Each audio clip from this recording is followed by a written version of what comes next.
This testimony, this first Yahrtzeit, is pretty short, but it's going to be a longer video because there's a lot that kind of leads up to it. A little bit of the old me's story that led up to this very first step in my walk with God. Really, the very first step had nothing at all to do with me. The first step probably put me in a place where I can be who I am now today at 35. I'm guessing if I didn't have the real prerequisite step, I still would have come to the Father because He knows His righteous, but I don't think I would have come to Him as soon. I think it would have been more like 50 or 60 or maybe even later in life before exploring all kinds of other options before coming to Him. I was raised in a Catholic home. My mother was set on making sure that I'm the oldest, me and the 3 siblings that I had, that we all were in church on Sundays and praying before meals. My dad wasn't against this stuff, but he definitely didn't want to be Baptist. He says, you know what, okay, if we're going to be going to church, it's going to be Catholic church. So we were raised Catholic. That's my understanding of the situation. And my childhood was a mix of both really, really awesome stuff and also some not so awesome stuff. But that's not what this is about. We're going to move forward to college. When I was raised with some very, very strict discipline in terms of society during that time. Your parents are strict, Tom, is the normal thing that I heard. But you know, when I got to the age of about 16 or 17 or so, all of that strictness just dissolved away. I was pretty much able to do what I wanted, when I wanted, and when I went to college it only got worse. It's not like they could be strict with me while I was in college. I'm not sure what the idea behind all that was, but that is how it happened, and it was extremely detrimental to me. I ended up becoming an alcoholic and a really severe drug addict. It started off just smoking marijuana, and you know the story. Then it turned into harder things: LSD, mushrooms, ketamine, cocaine, ecstasy, MDMA, MDA, 2CB, 2CT, DMT, all that stuff.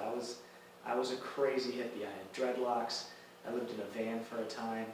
I owned a school bus for a little while. I mean, I have some radical, crazy stories about when I was a hippie, traveling up and down the East Coast, picking up several hundred hits of acid to bring back to my friends and sell them, buying several grams of ketamine and several hundred ecstasy pills, and sometimes doing really well, and other times screwing up badly and owing some dangerous people money. And that led to my downfall. That put me in a position where the guilt of being in a position where I owed somebody money and everybody knowing it started to eat away at me, and it kind of made me a target in my circle of friends. And I don't know if you know anything about being in a criminal group, but they call themselves families, and their relationships are not like this or like this, like an average family. Their relationships are like this. They're very tight-knit and woven deep. It's because the whole world is against them. And if they're not tight-knit in that way and very strict about the rules that they keep, they're going to lose. They're going to jail. People die. It's a bad scene. 5 of my best friends when I was in college have, by the time I was 23, all died via overdose or suicide. Now, I don't know if it was my dad's intention to sow this into me. If it was, thank God for Him orchestrating it such that my dad did this, or if it was just the Father orchestrated His things in this way. But He made it such that there were 3 things in terms of drugs that I would not touch. I wouldn't shoot heroin, although I've done heroin before, I haven't shot it. I would not smoke meth. actually been times at certain parties where there was just a salad, just a mix of drugs on the table, and who knows what's in there, and we're all snorting it. There may have been times where I'd done some meth, I'm not exactly sure. But I definitely didn't smoke it. And also crack, I would never smoke crack. Those are kind of the three hardest, most difficult, addictive drugs. And I did not have a taste for it. In fact, when I was around groups of people who were doing those things, I was very, very uncomfortable and kind of put on the chopping block, the party sacrifice, for being the one person who was really not into that stuff. But very much into everything else, and loads and loads and loads of it. The first time I did mushrooms, I ate a quarter, which is 2/8, a quarter ounce of mushrooms with it, which is an incredibly large dose, only to have the sun come up the next morning and continue to eat more, and pretty much eating mushrooms every day for like 10 or 15 days. Eventually it gets to the point where they don't even do anything to you. At this point, I'm belaboring this point. You see where I'm coming from. And being in those circles, I did a lot of stuff I really should not have been doing. I never, in any way, shape, or form, had any ill will towards anybody or purposefully was trying to hurt people. I was just trying to have fun and was really focused on making sure that me and the people around me were smiling, laughing, and having a good time. That was my focus all the time. And eventually I had to mature from that. Part of maturing from that involved the father using that organized group of criminals in college to slowly push me out. And with our relationships being like this, very tight-knit, it was painful. I've never been through so much emotional torment in all my life. My girlfriend was turned against me. They got into her mind and convinced her that I wasn't worth being around anymore. All my friends turned against me, and oh my gosh, I was emotionally ripped apart and torn up. I actually, at 35, am only a few years beyond getting over the baggage of that situation. It really messed me up socially for a while. It was no good.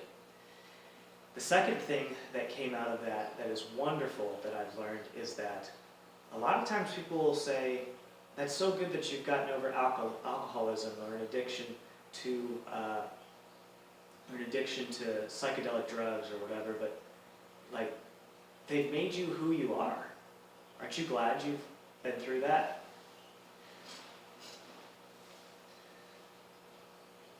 No. Unequivocally, no. I am not happy that I went through that, and it did not make me who I am. All of that was Satan's doing. God had to repair so much in me to make me who I am today. And I'll tell you that I would be so much further down the path right now if I did not waste 5 years of my life throwing it away for drugs. Free Bible study. If the words free Bible study are music to your ears, check out my free Bible study. I made it for you. It is completely free of charge if you've got a printer. www.gleaningthescriptures.com. You can go there right now and download your free copy of a Bible study on Leviticus. Soon I will be making a Bible study on the book of Job, and there are many more on the way. In this free Bible study, we ask questions that get you thinking.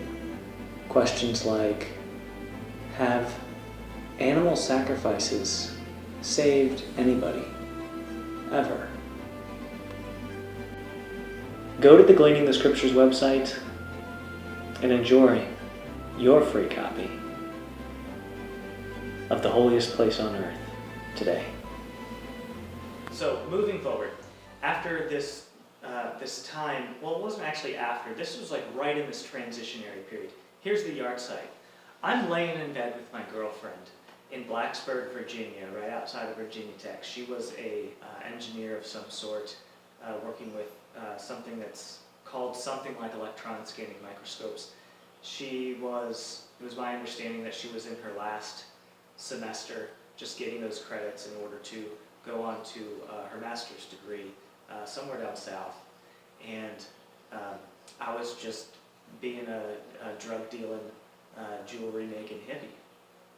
So like I said, sometimes really, really good at what I was doing, and other times not so good. At this time, the bus had been sold. I was right on that tail end of all my friends pushing me out. I'd lost the love of my life, who was also horrendously addicted to drugs and alcohol. And I was with this one particular girl, and I'm laying in bed, and we were attached at the hip. I mean, there were 3 nights a week where I worked at a Thai restaurant called Cafe de Bangkok in downtown Blacksburg. And there was 2 days a week where she was in class. And other than those times, for an entire 9 months, we were with each other every single day and every single night. We didn't rent a house together. We rented a room in somebody else's house together. We were always with each other. And I was the same way with my previous girlfriend of 2.5 years. So one day, it's kind of dawning on me that things are really falling apart. I'm going to need to do something else with my life. And I'm laying there, and I'm thinking to myself, I need to change. I need some structure to fall on. And, you know, I was raised Catholic, so I'm not Catholic. In fact, the Catholic Church is the whore of Babylon. It reflects the whore of Babylon most clearly, the whore of Babylon from the Bible. However, the structure, the bones of it, Jesus Christ is Lord, Jesus is God, holiness, all those things, that structure, going to church regularly, praying, all that stuff is true. And all that stuff was there inside of me because of the way that I was raised. Just barely there, but it was there. And so I thought to myself, is God even real? And I prayed to him for the first time in a long time.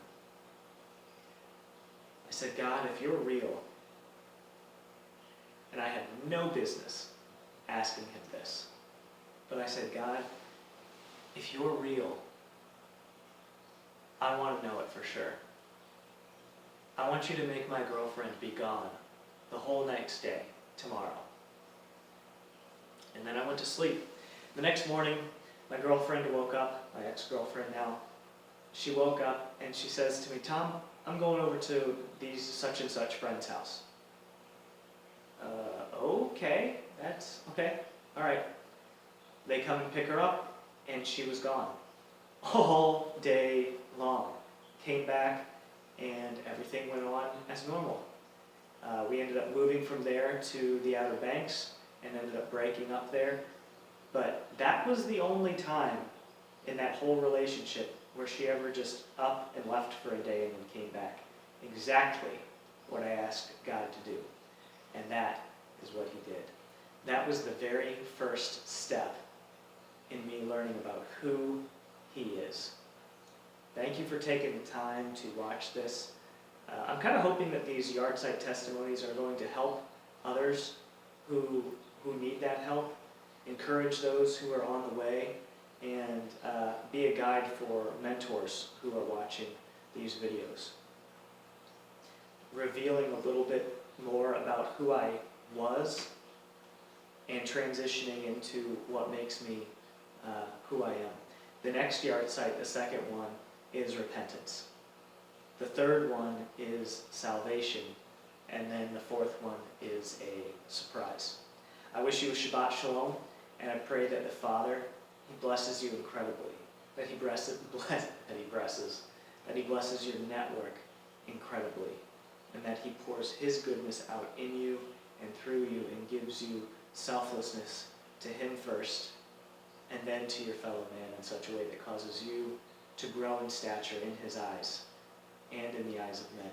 And if you're in a position where you are already there, that He continues to glorify Himself in you and through you. Don't ever give up.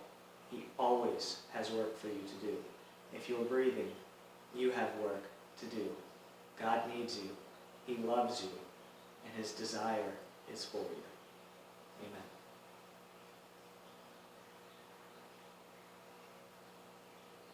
If you think I've earned it, and if you like this video, like, comment, and subscribe.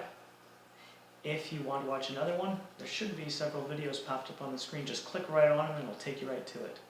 And if you think that this message is worth being shared with others, click the share button, click copy link, and if you're on a phone, send that off as a text message to your friends.